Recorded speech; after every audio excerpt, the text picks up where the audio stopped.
What's going on? Beau D here with Amahaya, and it's an original song I wrote many years ago. One of the first songs I ever wrote, actually.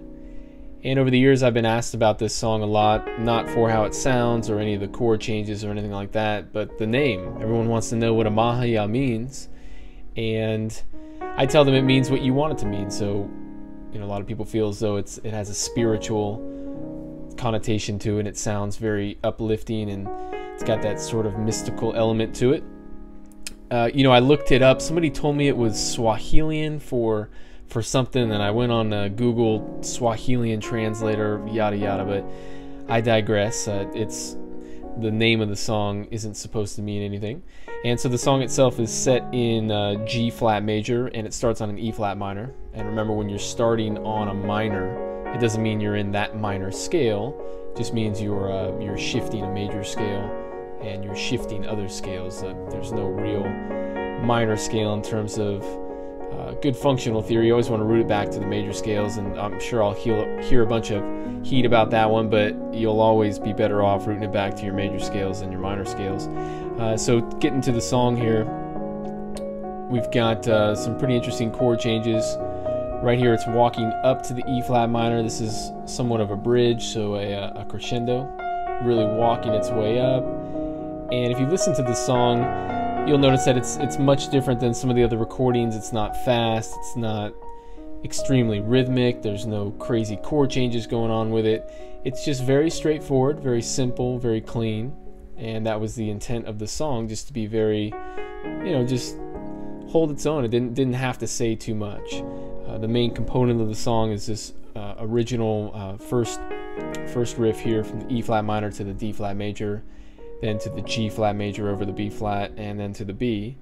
So it's got a very nice wholesome element to it, and I really enjoy playing this song. It sounds really nice on an acoustic piano. It was a little difficult to bring it out on the electric board here, because it needs that nice, rich, earthy wood tone that a grand piano can, that only a grand piano can bring out.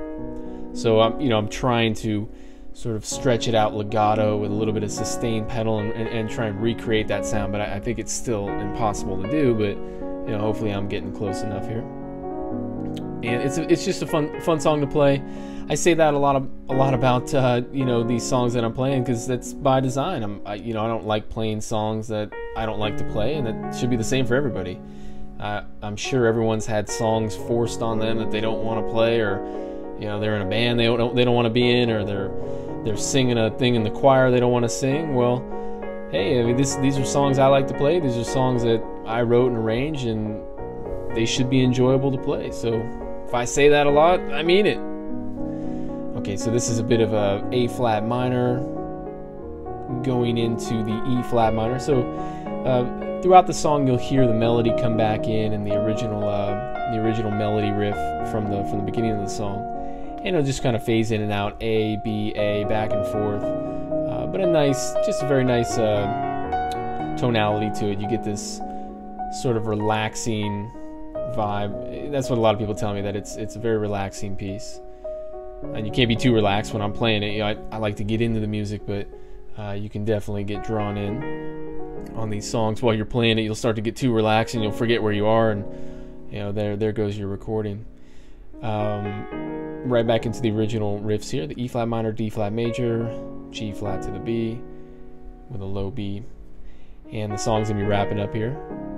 So a little different than the faster pieces I usually play, but just a nice wholesome piece, and it's great. Amahaya.